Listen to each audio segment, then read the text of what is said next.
The dust kicked up by Morningstar's paint horse settled slowly in the afternoon heat as she approached the weathered buildings of Copper Ridge. The town sprawled before her like a collection of sun-bleached bones, its wooden structures seeming to wilt under the relentless August sun of 1882.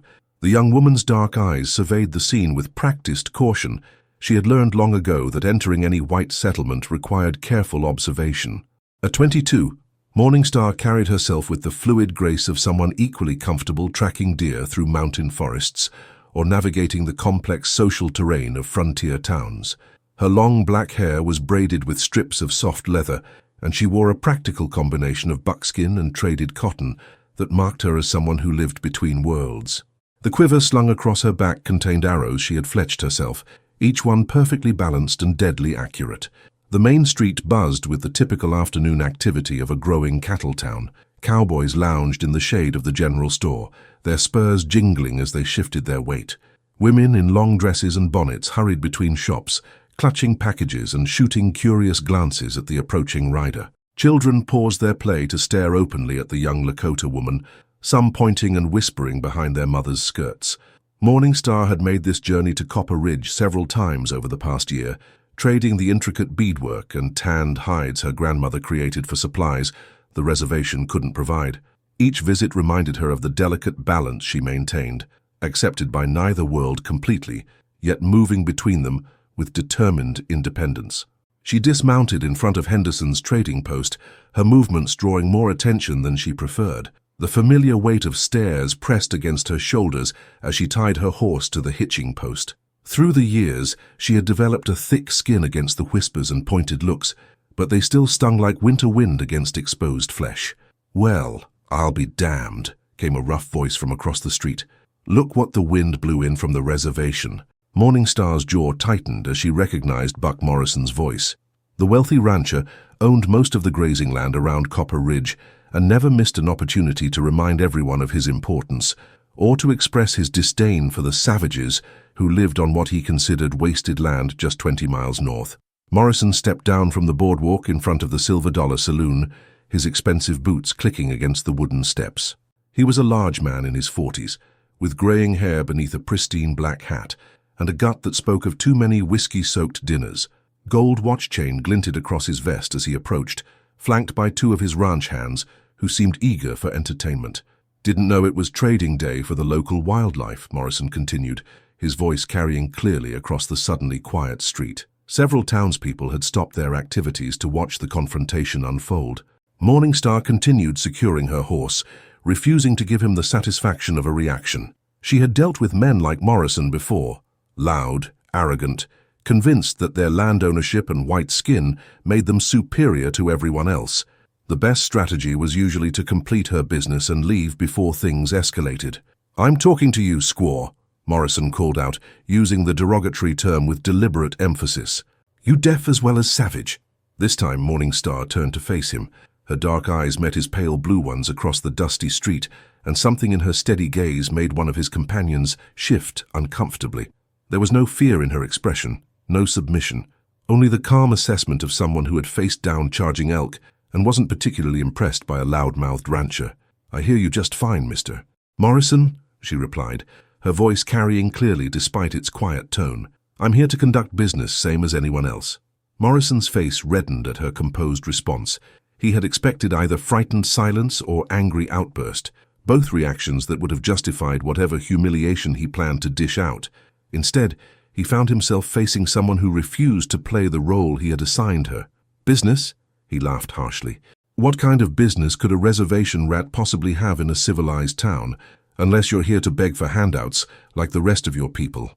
The street had grown completely quiet now. Even the children had stopped playing, sensing the tension that crackled between the two figures. Morningstar felt the familiar burn of injustice in her chest, but she had learned to channel that fire into something more useful than rage. "The same business your wife conducts when she buys the beadwork my grandmother makes," Morningstar replied calmly. "Though I notice she sends her cook to make those purchases. Perhaps she's embarrassed to be seen trading with us savages herself." A few scattered chuckles came from the crowd, and Morrison's face darkened further. His wife's fondness for Lakota craftwork was well known, despite her public comments about the Indian problem.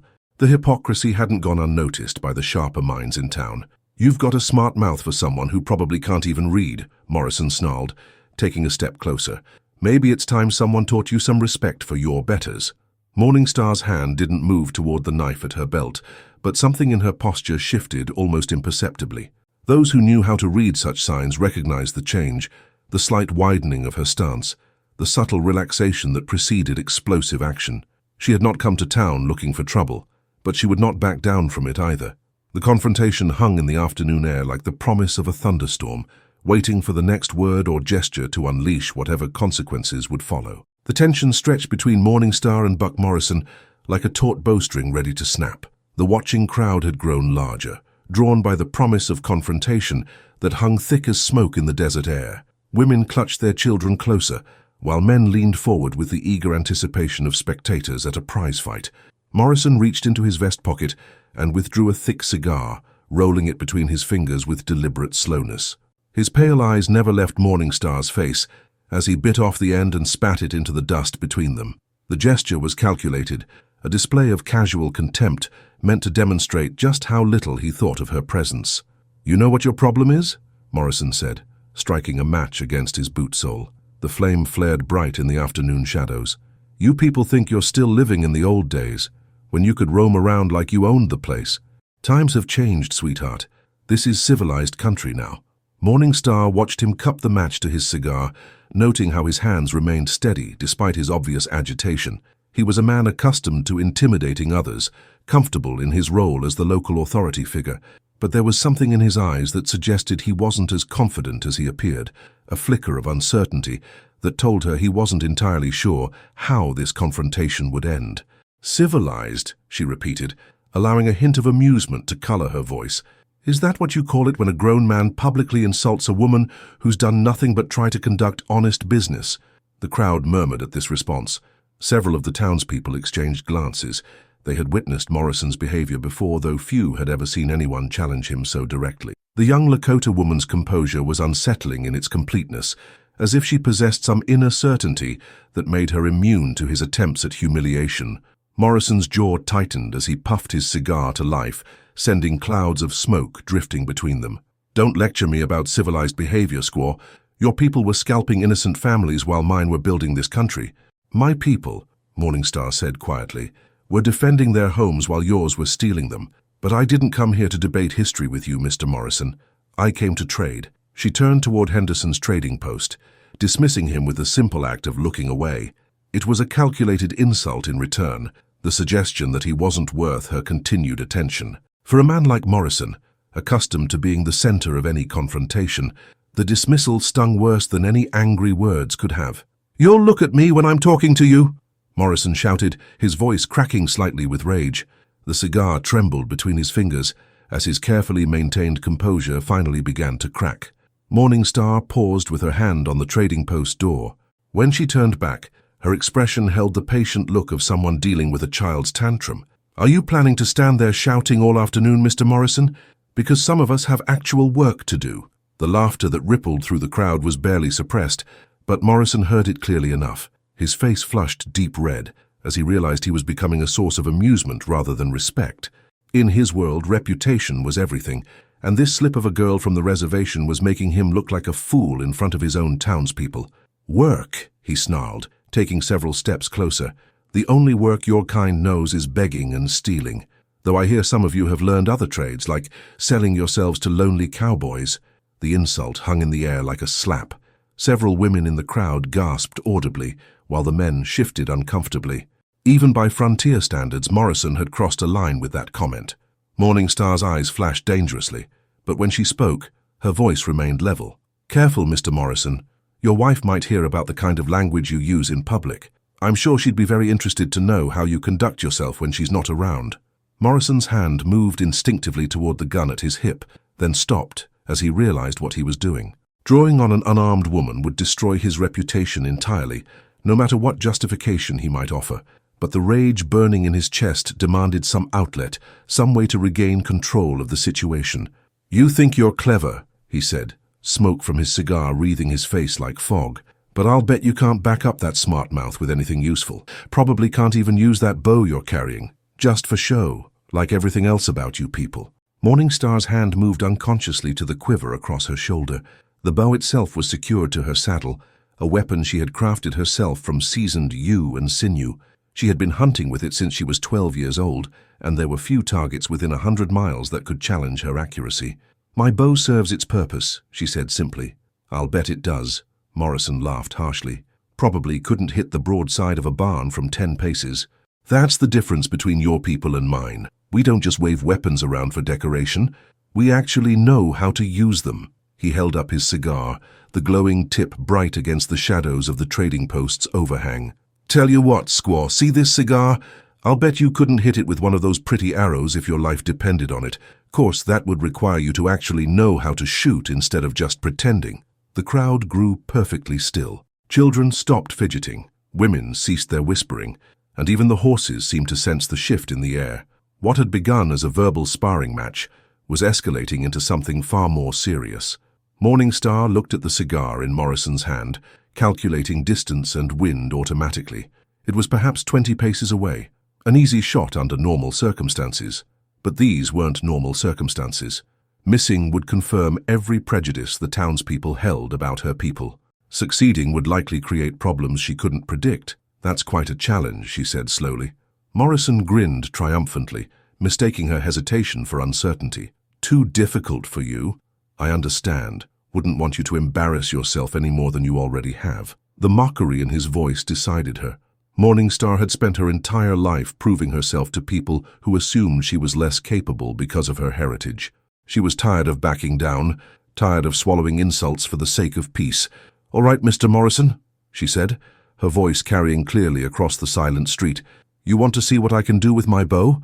Hold that cigar very still." The silence that settled over Copper Ridge's main street was so complete that the distant lowing of cattle could be heard from the stockyards at the edge of town. Every eye was fixed on Morningstar as she moved with fluid grace toward her horse, her moccasined feet making no sound in the dust. The weight of expectation pressed down like the heavy air before a thunderstorm. Buck Morrison stood frozen with his cigar held out at arm's length, suddenly realizing that his moment of bravado might have consequences he hadn't anticipated. The glowing tip of the expensive Cuban tobacco wavered slightly as his hand began to betray the nervousness he was trying to hide. Sweat beaded on his forehead, despite the afternoon heat being no worse than usual. "Changed your mind yet, Squaw?" Morrison called out, but his voice lacked the confident mockery of moments before. "No shame in admitting you bit off more than you can chew." Morningstar didn't respond. Her entire focus had narrowed to the task at hand as she untied the leather thong securing her bow to the saddle. The weapon that emerged was a thing of deadly beauty, 5 feet of seasoned yew wood, its surface polished smooth by countless hours of use. The grip was wrapped with soft doeskin, darkened by the oils from her hands over years of practice. She tested the bowstring with a gentle pluck, listening to the deep, musical note it produced. The sinew had been taken from an elk she had hunted herself 2 winters ago, processed and twisted by her grandmother, using techniques passed down through generations of Lakota women. The bow and its owner were perfectly matched, extensions of each other forged through years of patient practice. From her quiver, she selected an arrow with the same careful attention a surgeon might choose a scalpel. The shaft was straight willow, seasoned in the smoke of her grandmother's lodge until it was hard as iron. The fletching came from a golden eagle, each feather positioned precisely to give the arrow perfect balance in flight. The point was steel, traded from a cavalry officer who had appreciated her skill in tracking his lost horses the previous spring. The crowd pressed closer, forming a loose semicircle that gave her room to shoot while ensuring everyone had a clear view. Children who had been playing in the dust now stood wide-eyed beside their mothers, sensing they were about to witness something extraordinary. Even the usual afternoon sounds of the town had died away. No hammer strikes from the blacksmith shop, no creaking of wagon wheels, no casual conversation from the saloon. Morningstar knocked the arrow and raised the bow, her movements deliberate and unhurried. The familiar weight of the weapon in her hands brought a sense of calm that pushed away the tension and hostility surrounding her. This was something she understood completely, the mathematics of distance and wind, the rhythm of breath and release, the ancient dialogue between archer and target that had nothing to do with race or prejudice. Morrison's cigar had burned down slightly during the preparations, ash forming at its tip. He was beginning to realize that the young woman's confidence wasn't bluster. There was something in her bearing that spoke of genuine expertise. His mouth went dry as he wondered what would happen if she actually managed to hit the cigar. The humiliation would be complete and public. "Last chance to back down," he said, but his voice came out as more of a croak. Morning Star drew the bowstring back to her cheek, the familiar anchor point that had become second nature through thousands of practice shots. The tension in the bow transferred to her shoulders and back, muscles that had been strengthened by years of drawing heavy hunting bows. She could feel the power stored in the curved wood, waiting to be released in one explosive moment. The tip of the arrow aligned with the glowing ember of Morrison's cigar. At 20 paces, it was a small target, roughly the size of a man's thumb. But Morning Star had been making shots like this since she was 14, when her grandfather had set up increasingly difficult challenges to hone her skills. She had split arrows down their length, threaded needles with broadheads, and once memorably shot a playing card edgewise at 30 paces. The wind was negligible, barely stirring the dust at her feet. The afternoon sun cast sharp shadows, but didn't interfere with her sight picture. Every element was in her favor except for the pressure of performing before a hostile audience that expected her to fail. Morrison's hand was visibly trembling now, making the cigar's tip dance slightly. Ash fell from the end, drifting down to the street like grey snow. His eyes were wide with the sudden understanding that he might have challenged someone whose abilities far exceeded his assumptions. Morning Star's breathing slowed, her heartbeat settling into the steady rhythm she had learned from her grandfather. "Be still as stone, swift as lightning," he had told her countless times during her training. "The bow knows where to send the arrow. You need only trust it." She exhaled halfway and held her breath, feeling the moment of perfect balance when all the forces aligned. The bow, the arrow, her body, and the target all existed in a single unified system. There was no room for doubt, no space for the jeers and expectations of the crowd. There was only the shot. The bowstring snapped forward with a sharp twang that cut through the silence like a blade. The arrow became a blur of motion, covering the 20 paces to Morrison's outstretched hand in the blink of an eye. The crowd sucked in a collective breath, straining to see what had happened. Morrison's cigar exploded in a shower of sparks and tobacco fragments. The arrow had struck it dead center, splitting the rolled tobacco as cleanly as an axe splits kindling. The wooden shaft continued its flight, burying itself in the wooden post of the Silver Dollar Saloon with a solid thunk that echoed off the buildings. For a heartbeat, absolute silence reigned. Morrison stood frozen with his arms still extended, staring at the smoking remains of his cigar scattered in the dust around his boots. His mouth hung open in disbelief, his mind struggling to process what he had just witnessed. Then the crowd erupted, gasps of amazement mixed with scattered applause and excited chatter as people tried to describe what they had seen to others who had been looking elsewhere at the crucial moment. Children pointed and laughed, while their mothers shook their heads in wonder. "Sweet Jesus," breathed Tom Henderson, the trading post owner. "I ain't never seen shooting like that in my life." Morning Star lowered her bow, her expression as calm as if she had just completed a routine task.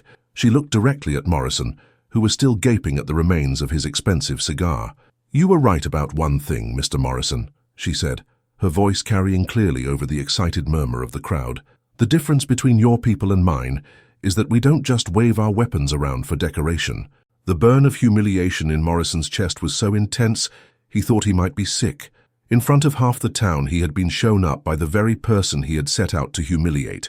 Every assumption he had made about her abilities had been shattered as completely as his cigar. But along with the humiliation came something else, a grudging recognition that he had just witnessed something remarkable. The shot hadn't been luck or accident. It had been the product of years of dedicated practice and natural ability that he could never hope to match. The afternoon sun seemed to burn brighter as the implications of what had just occurred began to sink into the collective consciousness of Copper Ridge. Buck Morrison stood like a statue in the middle of the street, fragments of his expensive cigar scattered around his boots like the remnants of his shattered pride. The hand that had held the cigar trembled slightly as he slowly lowered his arm, his face cycling through shades of red that had nothing to do with the desert heat. Morning Star calmly returned the bow to its position on her saddle, securing it with the same deliberate care she had shown while preparing for the shot.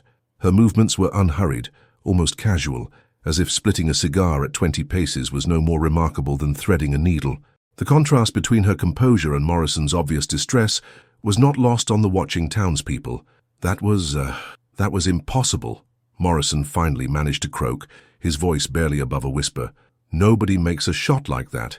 Nobody. Apparently somebody does, came a dry voice from the crowd. Doc Brennan, the town's physician and one of its more educated residents, pushed through the gathered people with his medical bag in hand. He was a thin man in his 50s who had seen enough of life to appreciate genuine skill when he witnessed it. That young lady was the finest display of marksmanship I've ever seen, and I was at Shiloh. The doctor's words carried weight in Copper Ridge. His military service was well known, and his opinion on matters of skill and courage was respected by even the most prejudiced residents. Several people nodded in agreement, their attitudes toward Morningstar beginning to shift in ways that would have been unthinkable just minutes before. "Beginner's luck," Morrison snarled, but the words lacked conviction. Even he didn't believe what he was saying. The shot had been too precise, too controlled to be anything but the product of exceptional ability and extensive practice. Morningstar turned to face him, and something in her dark eyes made him take an involuntary step backward. "Would you like me to demonstrate again, Mr. Morrison? Perhaps with a smaller target this time." The challenge in her voice was unmistakable, and Morrison's face went pale as he realized she wasn't bluffing. His hand moved instinctively toward his gun, then stopped as he became aware of the crowd's scrutiny. Drawing on her now would make him look like a coward and a bully, regardless of any justification he might offer. "This ain't over," he muttered, but the threat sounded hollow, even to his own ears. "Yes, it is," Morningstar replied with quiet certainty. "Unless you'd prefer to continue making a fool of yourself in public." Sarah Mitchell, the banker's wife and one of the town's social leaders, stepped forward from the crowd. She was a handsome woman in her 30s, who prided herself on her refined sensibilities and proper Christian values. Like most of the townspeople, she had always viewed the local indigenous population with a mixture of fear and condescension. "Miss," she began, then faltered as she realized she didn't know Morningstar's name. "Morningstar," the young woman replied. "Morningstar Crowfeather." "Miss Crowfeather," Sarah continued, her voice carefully modulated. "That was truly remarkable. I had no idea that is, I've never seen such skill with a bow." The compliment was awkward, tinged with the surprise of someone whose assumptions had been forcibly readjusted, but it was genuine, and Morningstar recognized the effort it had taken for a woman like Sarah Mitchell to acknowledge the abilities of someone she had always considered inferior. "Thank you, Mrs. Mitchell," Morningstar replied with a slight nod. "My grandfather taught me that skill is earned through practice, regardless of who you are or where you come from." The wisdom in those words wasn't lost on the listening crowd. Several people exchanged glances, beginning to question their own prejudices in light of what they had witnessed. It was one thing to dismiss someone based on assumptions. It was quite another to maintain those assumptions in the face of such undeniable proof of competence. Tom Henderson emerged from his trading post, his weathered face creased with something approaching awe. He had been in business long enough to recognize quality when he saw it, whether in goods or in people. The young Lakota woman's demonstration had earned his respect in a way that years of peaceful trading never could have. "Miss Crowfeather," he called out, "I believe you had some business to conduct." "Yes, sir," she replied, grateful for his intervention.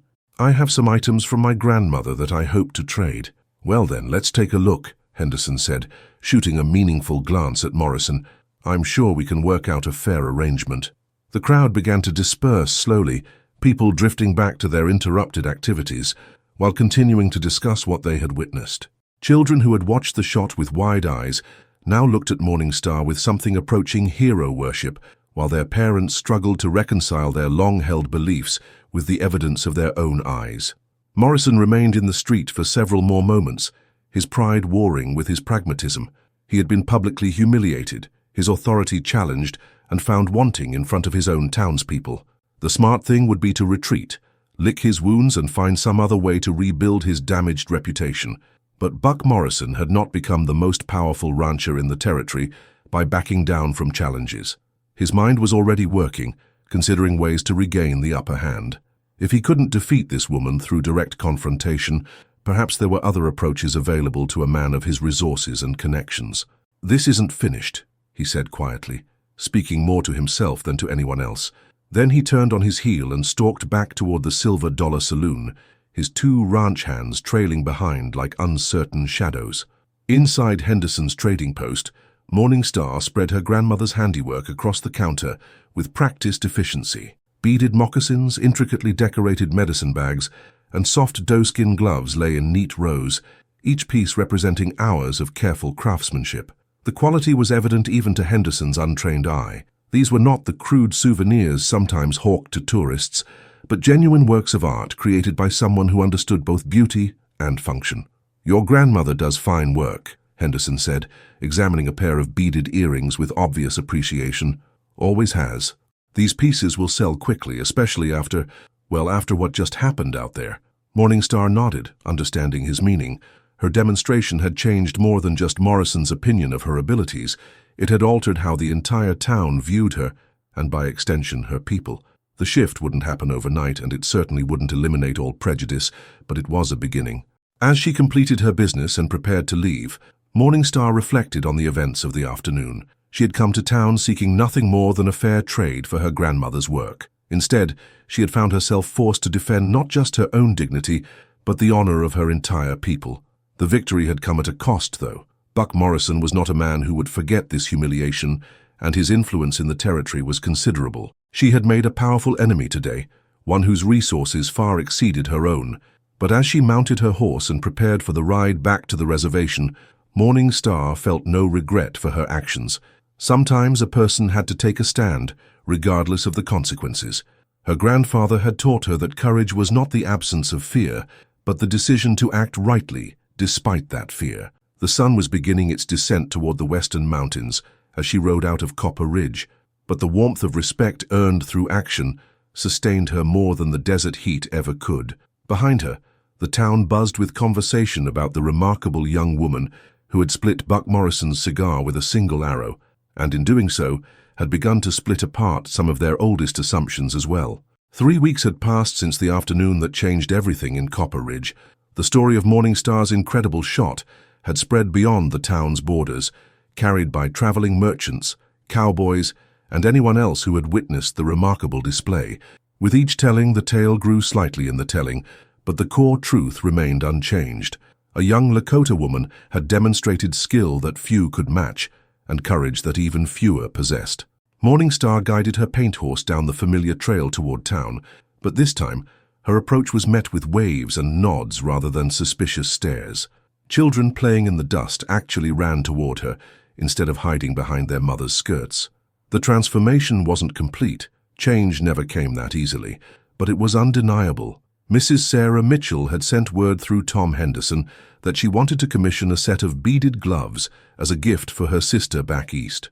More surprisingly, she had specifically requested that Morning Star create them, acknowledging by name the young woman she had once dismissed as just another reservation Indian. The order represented more than just business. It was recognition of artistry and individual worth. The Silver Dollar Saloon stood quiet in the afternoon heat, its bat-wing doors motionless in the still air. Buck Morrison's horse was notably absent from the hitching rail. He had made himself scarce around town since the incident, conducting his business through intermediaries and avoiding public appearances that might remind people of his humiliation. But Morning Star knew that Morrison's absence didn't mean the danger had passed. Men like him didn't simply forget public embarrassment, especially when it came at the hands of someone they considered beneath them. His retaliation, when it came, would likely be indirect but potentially devastating. As she dismounted in front of Henderson's trading post, Doc Brennan emerged from his office across the street. The physician had become something of an unofficial spokesman for Morning Star's growing reputation, regaling anyone who would listen with detailed accounts of the shot he had witnessed. His medical training gave him credibility when he described the steady hands and controlled breathing that had made such precision possible. "Afternoon, Miss Crowfeather," Doc Brennan called out, tipping his hat respectfully. "How's your grandmother's arthritis? That liniment I recommended helping any?" "Yes, sir," Morning Star replied, touched by his genuine concern. "She says the pain is much better, especially in the mornings. The casual medical consultation on a public street would have been unthinkable a month ago. Indigenous people were expected to handle their own health problems, or at best, seek help from the reservation's overworked government doctor. But Doc Brennan's professional respect had transcended racial barriers, creating a small bridge between communities that had existed in suspicious separation for years. Tom Henderson appeared in his doorway, a broad smile creasing his weathered face. Business had been good since word of Morningstar's skill had spread. People came from miles around hoping to catch a glimpse of the woman who had made the impossible shot, and many stayed to browse his merchandise. Her presence had become an unexpected draw for his establishment. "Got some interesting visitors this morning," Henderson said as Morningstar approached. "3 gentlemen from the territorial government. Seems they've heard about our local celebrity." Morningstar's stomach tightened with apprehension. Government attention was rarely positive for indigenous people, especially those who had gained public recognition. Too often, such notice led to restrictions, relocations, or worse. Her success might have inadvertently painted a target on her back. "What did they want?" she asked carefully. "To offer you a job," Henderson replied, his grin widening. "Territorial Marshal's office is looking for scouts and trackers. Apparently your reputation has reached some important ears in the capital." The offer was as unexpected as it was unprecedented. Government positions were jealously guarded by white men, typically awarded based on political connections rather than actual ability. For them to actively recruit a young Lakota woman suggested that her skills had gained recognition at the highest levels. Before Morningstar could respond, the sound of approaching horses drew their attention. A small group of riders was making its way down the main street, led by a man in a black suit who carried himself with obvious authority. Behind him rode 2 territorial marshals, their badges glinting in the afternoon sun. The lead rider dismounted with practiced ease and approached Henderson's trading post. He was a compact man in his 40s, with intelligent eyes and the confident bearing of someone accustomed to command. His suit was expensive but practical, cut for movement rather than mere appearance. "Miss Crowfeather?" he inquired, removing his hat politely. "I'm James Crawford, Territorial Administrator for this district. I believe Mr. Henderson mentioned our interest in speaking with you." Morningstar nodded cautiously. "He did, sir, though I'm not sure why the territorial government would be interested in someone like me." Crawford's expression grew serious. "Because someone like you is exactly what we need. The territory is growing rapidly, and with that growth comes problems. Cattle rustlers, horse thieves, men who think they can disappear into the wilderness and avoid justice. We need trackers who can follow them into country where regular lawmen can't go."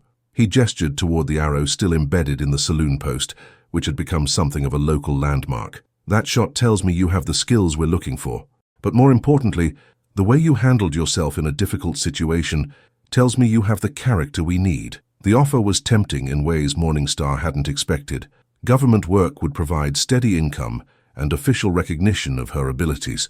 More importantly, it would place her in a position to bridge the gap between white law enforcement and indigenous communities that were often caught in the middle of territorial conflicts.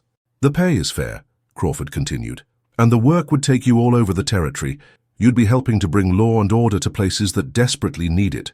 As they spoke, Buck Morrison emerged from the general store across the street, a bag of supplies in his hand. His face darkened as he saw the government officials speaking with Morningstar, and he approached with the aggressive stride of someone determined to insert himself into the conversation. "Crawford," Morrison said without preamble, "I hope you're not seriously considering hiring this woman. She's nothing but trouble, and her people can't be trusted." Crawford turned to face the rancher, his expression cooling noticeably. "Mr. Morrison, I understand you have some history with Miss Crowfeather." "History?" Morrison laughed harshly. "She humiliated me in front of half the town with some kind of trick shot. Probably had that arrow rigged somehow." "Rigged?" Doc Brennan's voice carried clearly from across the street. "Buck, I was standing 10 feet away when she made that shot. There was nothing rigged about it, just pure skill." Several other townspeople had gathered to watch the confrontation, and Morrison found himself once again the center of unwanted attention. His face reddened as he realized that his attempt to discredit Morningstar was only serving to remind everyone of his own humiliation. Crawford studied Morrison with the careful attention of a man trained to evaluate character. "From what I've heard, Mr. Morrison, the only thing Miss Crowfeather is guilty of is being better with a bow than you expected. That's hardly a disqualification for government service." "She's an Indian," Morrison sputtered, as if that settled the matter entirely. "She's an American," Crawford replied firmly. "Born in this territory, same as you.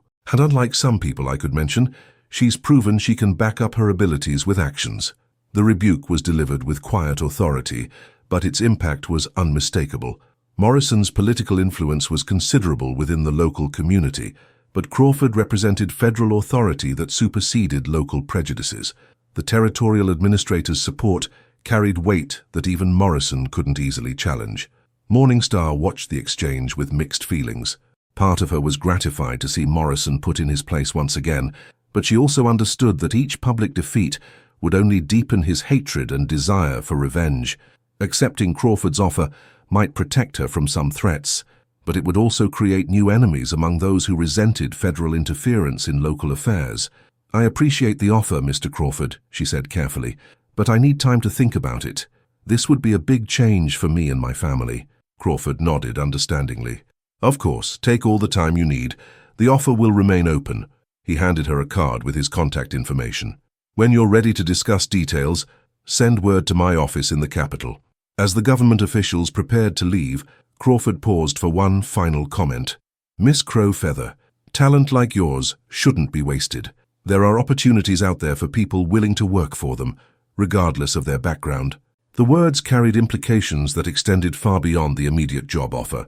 Crawford was suggesting a future where ability mattered more than ancestry, where success could be earned rather than inherited. It was a radical concept for the time, but one that seemed increasingly possible in the rapidly changing West. After the officials departed, Morningstar completed her business with Henderson and prepared for the ride home. The weight of decision pressed heavily on her shoulders as she considered the crossroads that had appeared so unexpectedly in her life. The job offer represented opportunities she had never dared imagine, but it also meant leaving behind the familiar world of the reservation for the uncertain territory of government service.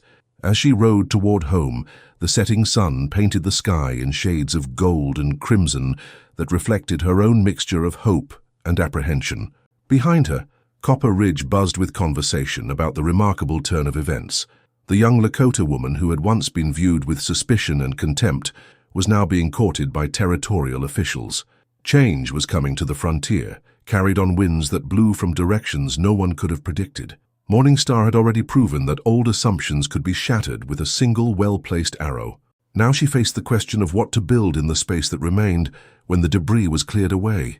The future stretched before her like an unmarked trail through unexplored country, full of possibilities, dangers, and the promise that anything was achievable for those brave enough to pursue it.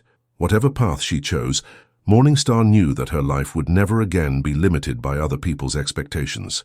The arrow that split Buck Morrison's cigar had done more than demonstrate her marksmanship.